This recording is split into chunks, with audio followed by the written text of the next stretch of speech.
Hola chicos, buenas tardes. Hoy vamos a ver una nueva unidad.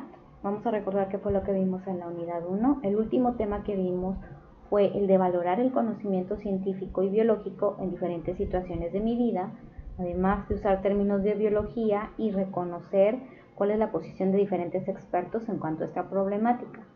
La última tarea que les encargué fue hacer una presentación. ¿Para qué? Para que ustedes vean que la biología se puede incluir en mi vida diaria y que es parte de mí y va a ser muy importante para mí conocer los conceptos básicos para utilizarlos en las problemáticas que surgen día a día.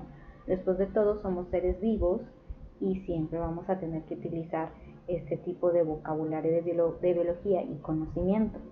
Entonces, vamos a hacer un resumen de lo que vimos en la unidad 1.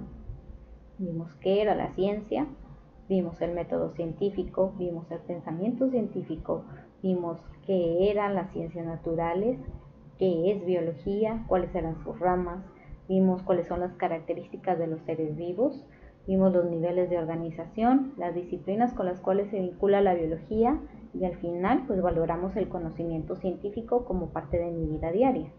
Bueno, ahora vamos a ver la unidad 2. En la unidad 2 vamos a ver conceptos biológicos que son un poco más complicados y en los cuales vamos a ver desde qué es una célula, cuáles son sus organelos, cuáles tipos de células existen, vamos a ver los temas de metabolismo como fotosíntesis y respiración, vamos a ver los reinos biológicos y vamos a ver evolución. Bueno, el tema del día de hoy que vamos a ver corresponde a la unidad 2.1, la cual se trata de identificar a los sistemas vivos de acuerdo a sus niveles de complejidad, como autopoieticos y homeostáticos. Y vamos a ver la energía necesaria para su sobrevivencia, diferenciándola de los no vivos. Es decir, vamos a ver qué es homeostasis, qué es autopoiesis, vamos a ver cuáles son los niveles en los cuales vamos a categorizar a los organismos y vamos a ver cuáles son sus características. Bueno, vamos a empezar con el primer tema que habla de la descripción de los seres vivos. Bueno, lo primero que van a hacer es sacar su libreta. Vamos a realizar una lluvia de ideas, el cual el tema es ¿cómo distingue un organismo vivo del entorno? Entonces, aquí podemos ver una imagen recordándonos cuáles son considerados los organismos vivos. Voy a poner yo mi idea central, que es cómo distingo un organismo vivo del entorno, y alrededor voy a poner las ideas con las cuales yo considero que tiene o las cualidades que tiene un organismo, las características que tiene un organismo vivo. ¿Ok? Entonces, esa va a ser la primera tarea.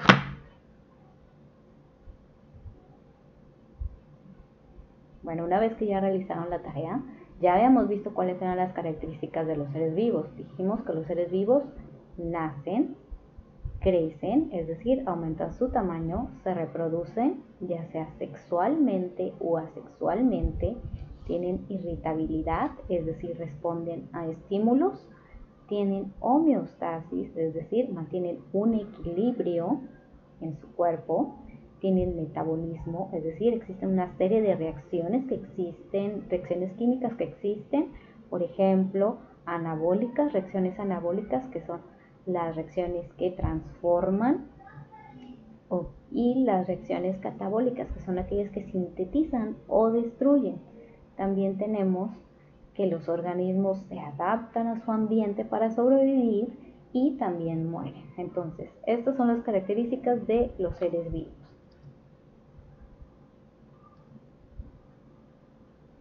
Bueno, ahora vamos a entrar a ver una de las características que también presenta un ser vivo, que es autopoiesis. ¿Qué es autopoiesis? Bueno, autopoiesis va a ser la capacidad que tiene un organismo de autorreproducirse a sí mismo. Siempre se va a estar reparando si sucede alguna problemática. ¿Cuál es como por ejemplo, qué pasa si yo me corto? Les había dicho, mis células se van a empezar a reproducirse. ¿Para qué?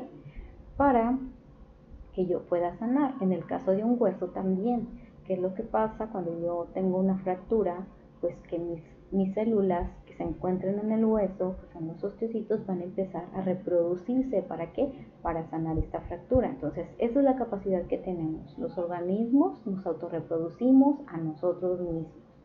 Bueno, los seres vivos somos considerados autónomos porque tenemos la capacidad, o nuestros sistemas tienen la capacidad de reaccionar y amoldarse según los estímulos que entran del medio. ¿Qué es lo que quiere decir? Que tenemos diferentes sistemas, por ejemplo, el sistema circulatorio, el sistema digestivo, y cada uno de ellos va a reaccionar de diferente forma.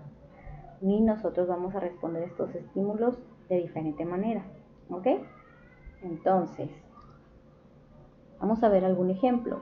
¿Qué es lo que puede, que un ejemplo de la autopoiesis? Bueno, pues por ejemplo, nuestras células son definidas como sistemas o unidades discretas.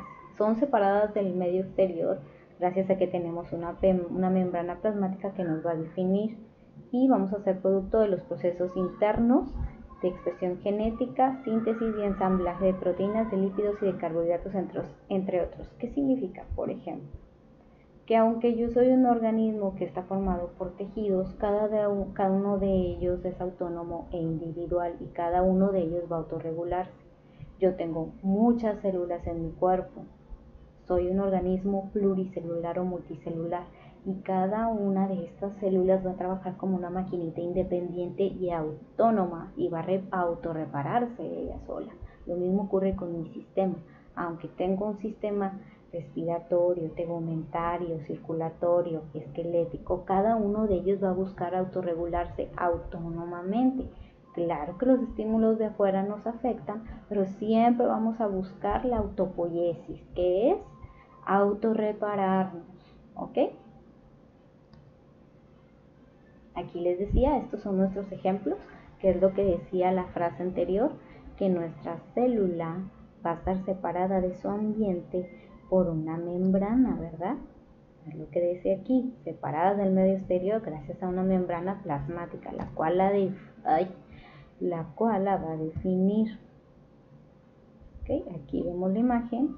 Esta es mi célula, si no se acuerdan, la vieron en la secundaria.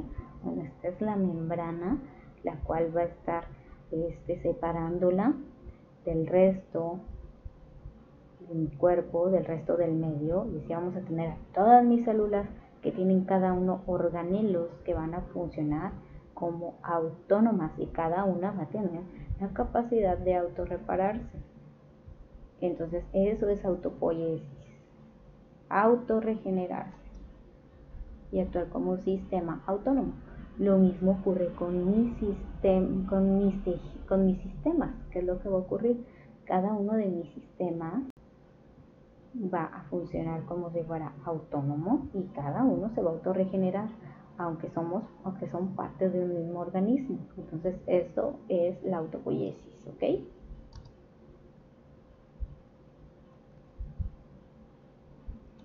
Bueno, entonces dijimos autopoiesis, capacidad que tenemos los organismos de autorreproducirnos y autorregularnos, somos autónomos, ¿ok? Bueno, los organismos también tienen otra propiedad que se llama homeostasis. De esto ya habíamos hablado y es una característica de los seres vivos. ¿En qué consiste? Va a ser la capacidad de mantener una condición interna estable, ¿ok? Es una estabilidad. Vamos a compensar los cambios que tenemos en nuestro entorno mediante intercambio de energía con el exterior. Siempre vamos a tener un equilibrio en mi cuerpo. Esto quiere decir homeostasis, mantener una estabilidad, mantener un equilibrio en mi cuerpo.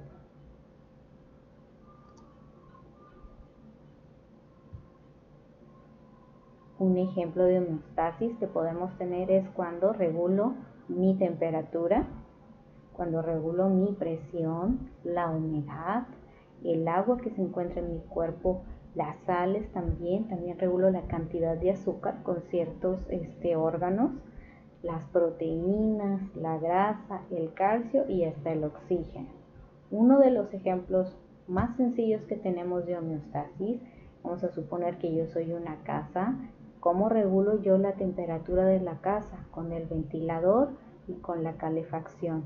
En mi caso, mi organismo yo lo voy a regular con el sudor y con el titiritar. ¿Qué es titiritar? Con el con el temblar. ¿Qué hago con el sudor? Con el sudor yo estoy refrescando mi piel y hago que no se vaya a deshidratar o que yo no me deshidrate. También estoy expirando el calor que tengo dentro de mi cuerpo. Como yo les decía, si afuera estamos a 50 grados 45, mi cuerpo no debe de estar a esa cantidad de grados. Entonces yo con mi homeostasis, que es con mi equilibrio y con la ayuda de mis órganos, voy a ayudar que suceda este equilibrio. ¿Qué voy a hacer? Voy a empezar a transpirar y con el sudor voy a tratar de bajar la temperatura. En el caso del frío, también les decía, nosotros no estamos a 0 grados y afuera está a 0 grados, ¿cómo le voy a hacer? Con la cantidad de alimento que yo ingerí o por esta cantidad de alimento que yo ingerí voy a empezar a que mi cuerpo tenga ciertos movimientos, que es cuando empiezo a temblar de frío y con esto voy a generar calor, ¿ok? Pero todo esto es gracias a la alimentación que yo tenga. Por eso en tiempo de frío tendemos a comer más. Y también los animales tienen, no hay que olvidar los animales, no nada más se trata de nosotros los humanos los que tenemos este tipo de características, que no hay que olvidar que estamos hablando de seres vivos, no solo de personas. Bueno, y los perros, ¿cómo le hacen también para tener esta estabilidad de homeostasis? Pues bueno, vamos a suponer que mi perro yo lo saco a pasear en la tarde, que estemos como a 40 grados, que no es lo ideal porque ellos se pueden quemar sus membranas que tienen en sus patitas. Entonces, ¿qué es lo que va a pasar? Pues mi perro va a empezar a transpirar, va a empezar, pues no a sudar, ¿verdad? Pero va a empezar a sacar ese calor. Y una manera por la cual saca el calor corporal es por la lengua, que es cuando empieza a jadear. Entonces, este calor que estaba interno lo va a sacar de esa manera, ¿ok? Entonces, esto va a contrarrestar el sobrecalentamiento, va a minorar las actividades que generan calor metabólico y va a trasladar el calor corporal excedente al aire de su entorno. Es decir, todo el calor que tenía de más, por sacarlo a pasear esas horas, pues él lo va a sacar jadeando, ¿ok? A través de la lengua. Entonces, así controla el perro su homeostasis, así es una actividad que hacen los perros para controlar la temperatura de su cuerpo y tener ese equilibrio.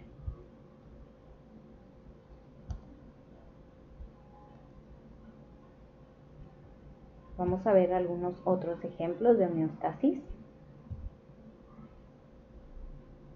Bueno, otro tipo de ejemplo que tenemos es en mi aparato digestivo. ¿Qué va a pasar?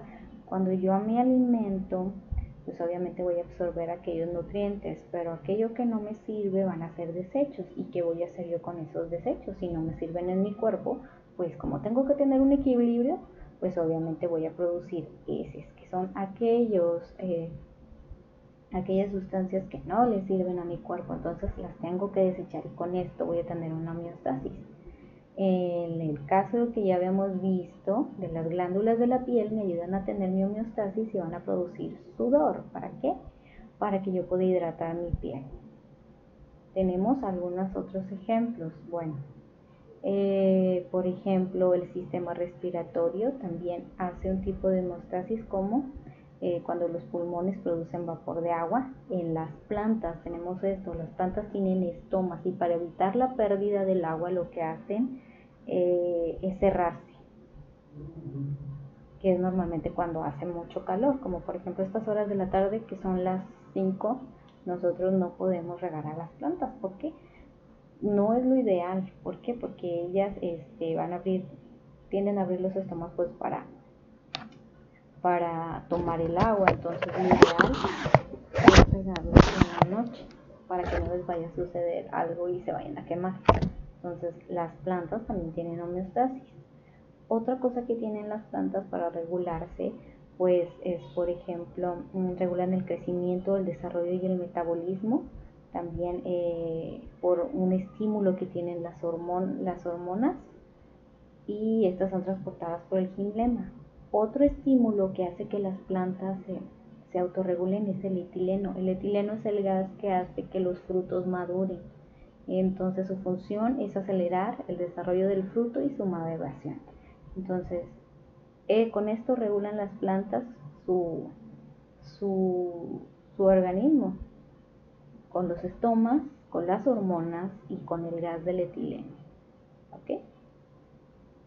Y nosotros lo vamos a regular como con las glándulas de la piel, con los aparatos y los sistemas, también con hormonas. Entonces, esta es la manera en la cual nosotros regulamos nuestro cuerpo y estamos en una homeostasis. Los animales, las plantas, como pudimos ver, las bacterias también tienen homeostasis. Bueno, prácticamente sería el tema del día de hoy. Espero que haya quedado claro. Cualquier duda que tengamos, me lo hace saber. ¿Cuál es la actividad que quedó de la clase de hoy? Solo la lluvia de ideas. ¿Ok? Entonces sería todo. Nos vemos en la siguiente clase. Vamos a seguir viendo el tema de los seres vivos. Hasta luego.